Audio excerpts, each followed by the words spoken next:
And yang tambah pelik lagi, tempat yang penjenayah ni rompak boleh dikatakan antara tempat yang paling selamat sekali.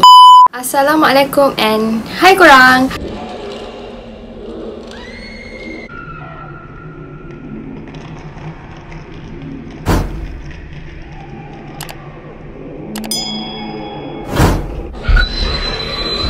So, ada tak antara korang yang suka tengok cerita or movie-movie yang bergenre macam rompakan ke, or in English diorang panggil sebagai heist? Dan antara contoh-contoh filem yang famous dengan cerita-cerita rompakan ni sebagai contoh macam cerita The Italian Job, Ocean Eleven, dan yang paling terkini sekali yang ramai sangat orang suka is cerita Money Heist, di mana cerita-cerita ni biasanya ditunjuk sekumpulan penjenayah akan merancang secara teliti untuk macam rompak bank ke, rompak kasino, berlian, jongkong emas dan sebagainya. Kalau korang tengok cerita-cerita macam tu kan, korang macam mind blown gila kan, macam mana penjenayah ni boleh jadi licik gila, and macam mana diorang boleh plan secara teliti and secara bijak macam mana nak curi barang yang sangat berharga. And for your information, sebenarnya kat Malaysia ni sendiri kita pernah ada sejarah kes rompakan yang besar di mana kerugian rompakan ini bernilai USD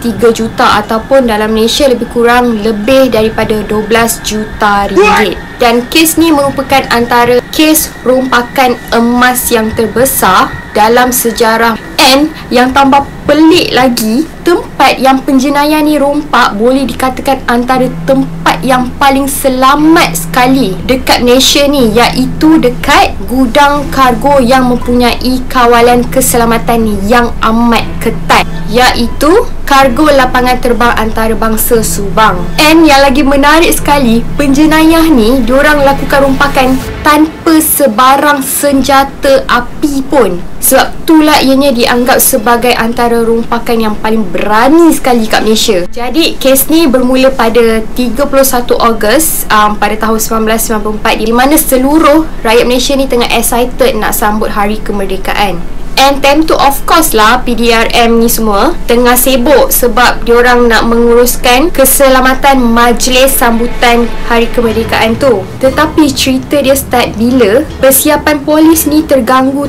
time pukul 5 pagi, di mana masa tu pihak polis ni telah dimaklumkan bahawa kargo di lapangan terbang antarabangsa Subang ni telah dirompak. Di mana time tu diorang cakap jongkong emas yang bernilai 12 juta ringgit telah hilang. Jadi bila polis dapat tahu je maklumat ni, diorang terus bergegas pergi ke lapangan terbang tersebut. And sampai je polis dekat situ, polis ni telah dapati bahawa 3 orang pengawal keselamatan telah rebah dan diikat di suatu sudut. Jadi bila polis ni start soal siasat pengawal-pengawal tersebut, pengawal ni semua bagi tahu yang polis lah yang telah datang and rompak jongkok emas tadi, which is benda ni buat polis sangat terkejut. Jadi time tu polis rasa tak puas hati, diorang pun minta lah rakaman CCTV dekat lapangan terbang tu lah. Jadi bila diorang investigate daripada rakaman CCTV tu, memang betul, memang diorang nampak orang yang berpakaian seragam polis yang telah merompak ataupun datang ke gudang tersebut. Okey, tapi yang menariknya, polis ni dapat cam dari cara pergerakan tangan and badan orang yang pakai seragam polis tu menunjukkan bahawa diorang bukanlah anggota polis yang sebenar. Bermakna diorang ni macam fake polis lah. And dari situlah diorang tahu sebenarnya ianya hanyalah penjenayah yang hanya memakai pakaian seragam polis untuk mengkaburi mata semua orang. Jadi perompak ni dikirakan macam bijak lah sebab diorang ni dah rancang benda ni secara teliti di mana diorang telah memilih tarikh 31 Ogos sebagai tarikh untuk diorang lakukan aktiviti rompakan dekat gudang ni. Hal ni disebabkan menurut mereka yang investigate ni, diorang kata kemungkinan time ni ramai staf ataupun kaki tangan gudang tersebut ambil cuti. So tak ramailah staf kat situ yang bekerja pada hari berkenaan. And lagi satu, polis ni syak bahawa penjenayah ni adalah penjenayah antarabangsa which is diorang ni bukan datang daripada, diorang ni bukan orang Malaysia lah. Sebab diorang kata menurut sejarah tak ada langsung rekod di mana penjenayah Malaysia ni berani melakukan rompakan dalam skala yang sangat besar macam ni. Jadi masa polis keep on investigate kes ni, berita ni terus tersebar dekat mana-mana akhbar dekat seluruh Malaysia. And time ni ramai sangat penduduk Malaysia ataupun rakyat tempatan sangat terkejut dengan kes ni, sebab benda ni tak pernah berlaku kan. Sampaikan time tu Perdana Menteri time tu Tun Dr. Mahathir tau. And Dr. Mahathir pun time tu siap kritik lagi pengurusan keselamatan dekat lapangan terbang tersebut, di mana beliau telah berkata kalau jongkong emas pun boleh hilang dekat lapangan terbang tersebut, tidak mustahil one day kapal terbang pun boleh hilang. Jadi tercabar dengan kritikan yang telah diutarakan oleh Perdana Menteri. Jadi pihak polis ni telah rasa tercabar dan diorang telah menubuhkan satu unit khas untuk menjejaki perompak-perompak tersebut. Jadi pasukan khas ni telah diketuai oleh anggota polis yang paling terkenal sekali pada time tu, iaitu Azizan Anan dan juga Amidun Anan, di mana mereka juga dikenali sebagai adik-beradik Anan. And walaupun time tu unit khas ni dianggotai oleh pasukan-pasukan polis yang boleh dikatakan hebat, tetapi diorang still mengalami masalah tau untuk trace siapa penjenayah jongkong emas tersebut. Dan mereka sentiasa menghadapi masalah untuk mendapatkan bukti dan juga mengenal pasti suspek. Hal ini terjadi sebab masa ni tumpuan diorang ni lebih kepada penjenayah antarabangsa tau. Sebab diorang tak terfikir langsung benda ni boleh dilakukan oleh orang Malaysia. Jadi bila diorang dah last option, bila diorang dah putus asa yang mereka tak jumpa apa-apa kaitan langsung antara kes rompakan ni dengan penjenayah antarabangsa, so dari sini diorang start alihkan tumpuan kepada geng-geng penjenayah dalam negara ni. Dan diorang mengkaji semula setiap kes rompakan yang pernah terjadi dekat dalam Malaysia ni. Jadi bila diorang kaji and finally diorang terkejut sebab akhirnya diorang jumpa ada satu geng dekat Malaysia ni yang melakukan modus operandi yang sama dengan rompakan yang berlaku dekat lapangan terbang antarabangsa Subang ni, di mana yang paling jelas sekali perompak ni akan menyamar sebagai pihak berkuasa sebelum diorang melakukan rompakan. Jadi akhirnya hasil daripada maklumat ni lah diorang telah mendapati bahawa kemungkinan rompakan ini telah dilakukan oleh satu geng dekat Malaysia ni, iaitu geng ni dinamakan sebagai geng mamak.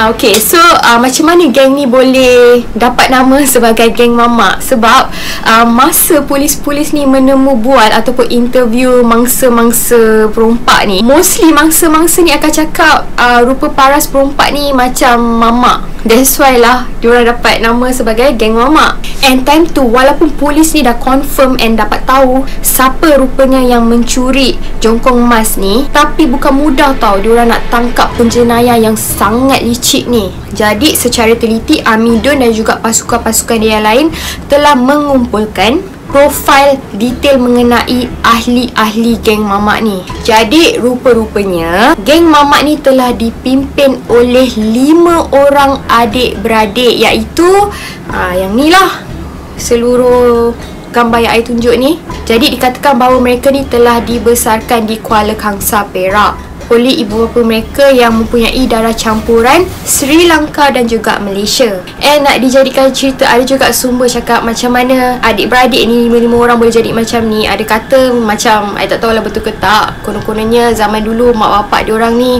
berkira dengan anak-anak diorang ni. Sampaikan satu tahap adik-beradik ni sanggup mencuri di sekitar kampung untuk memenuhi keinginan diorang. Jadi mungkin disebabkan tabiat diorang dari kecil ni suka mencuri, jadi bila diorang makin besar, diorang ni semakin berani. And ada sumber yang cakap dari kecil lagi diorang ni dah start buat pecah rumah dekat kedai, dekat rumah orang. Jadi bila diorang makin besar, diorang dah beralih kepada jenayah yang lebih besar. Dan yang paling terkini iaitu mereka telah merompak jongkong emas yang bernilai 12 juta ringgit guys, which is amount tu sangat besar. Tapi adik-beradik ni pandai, which is diorang sangat licik. Sebab apa? Sebab every time diorang melakukan rompakan, diorang tak pernah pun gunakan any senjata api. And cara diorang hanyalah diorang hanya menyamar sebagai pihak berkuasa saja. Tak kisahlah either diorang pakai seragam polis ke, JPJ ke, or even pegawai custom. Hal ini disebabkan untuk pengetahuan korang, biasanya kalau kesalahan seperti membunuh, mengedar dadah ataupun rompakan dengan menggunakan senjata api, pesalah ni biasanya tidak dibenarkan untuk diikat jamin tau. And mungkin sebab itulah adik-beradik ni tak pernah langsung menggunakan senjata api. Okay, jadi back to the story. Kira-kira lebih kurang dalam 3 ke 4 bulan macam tu, geng mamak ni tak dapat dikesan tau. Until pada suatu hari, akhirnya Amidon dapat mengesan salah seorang ahli geng mamak di Klang. Jadi time tu Inspektor Amidon yang dalam undercover start kejar lah kereta yang dipandu oleh penjenayah ni dengan menggunakan kereta dia sendiri. Tapi yang malangnya time tu penjenayah ni dia guna sports car tau. So, bila dia guna sports car, automatik lah inspektor ni tak dapat kejar sebab sports car laju kan. Jadi time tu bila penjenayah ni semakin jauh, bila Amidon ni start minta bantuan, akhirnya penjenayah ni dapat melarikan diri. And yang paling kelakar sekali, penjenayah ni, korang nak tahu tak, dia sempat lagi lambai tangan dekat Inspektor Amidon bila dia dapat tahu yang akhirnya dia dapat larikan diri lah daripada inspektor tu. So korang dapat bayangkan tak, dia boleh menganjing polis. Tapi sepandai-pandai tupai melompat, akhirnya boleh jatuh ke tanah juga. Sebab salah seorang ketua dalam geng mamak ni, iaitu Roslan, akhirnya berjaya ditangkap oleh pihak polis. Dan penangkapan Roslan ni diikuti oleh lebih kurang dalam 20 orang lagi ahli geng mamak. Dan automatik telah melumpuhkan operasi diorang ni semua. Jadi cerita ni, walaupun polis dapat menangkap hampir kesemua ahli geng mamak ni, tapi diorang still confused tau. Sebab sampai sekarang diorang tak dapat jumpa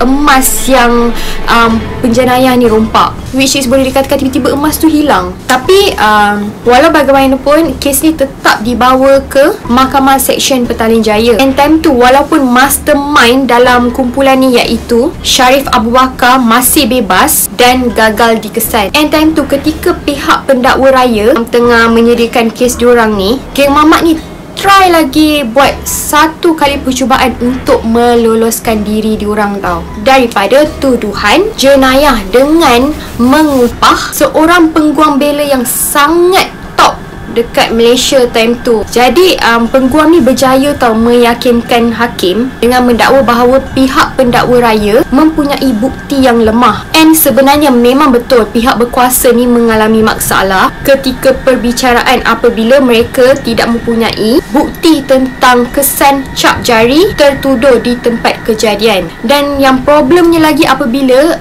petugas-petugas dekat gudang tu tak dapat cam langsung ke penjenayah-penjenayah ni. Tetapi akhirnya salah seorang daripada ahli geng tersebut bersetuju untuk menceritakan segala jenayah yang telah mereka lakukan dari awal sampailah akhir, di mana secara automatik dia akan menjadi saksi utama.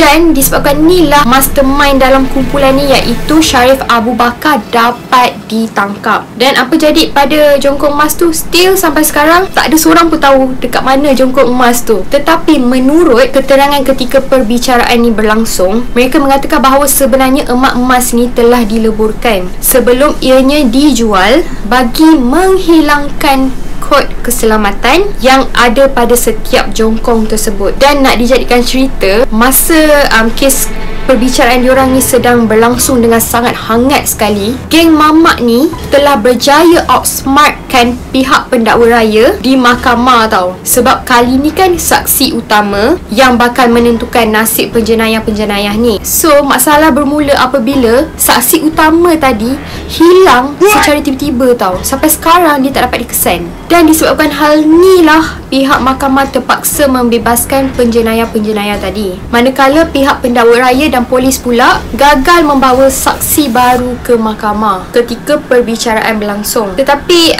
sampai sekarang kes ni still lagi dibuka tau. Dan ianya sentiasa dibuka sehinggalah saksi utama tadi dapat dijumpai. So korang rasa actually saksi utama tu kenapa tiba-tiba dia boleh hilang ha? And sebenarnya melalui sumber yang I baca, diorang ni still tak insaf tau daripada penangkapan tadi, di mana diorang ni still melakukan ataupun meneruskan aktiviti jenayah ni, sehingga kan pihak polis terpaksa menggunakan Akta Ordinan Darurat yang membawa kepada penahanan tanpa bicara selama 2 tahun bagi menghentikan aktiviti jenayah diorang ni. Jadi kes ni dah berpuluh tahun berlaku, tapi sampai sekarang still tiada siapa yang disabitkan bersalah atas jenayah yang mereka telah lakukan. Okay, sampai situ sajalah cerita I tentang kes jongkong emas bernilai 12 juta yang hilang dekat lapangan terbang antarabangsa Subang tadi. Actually ada lagi kes di mana adik-beradik geng mamak ni still melakukan rompakan yang terbesar dekat Malaysia tau. Ini adalah kes lain, so mungkin I akan cerita untuk part tu lah kot. So thank you so much untuk yang dah tengok sampai habis. Jangan lupa tekan butang like and jangan lupa subscribe kepada siapa yang tak subscribe lagi. So see you again and bye.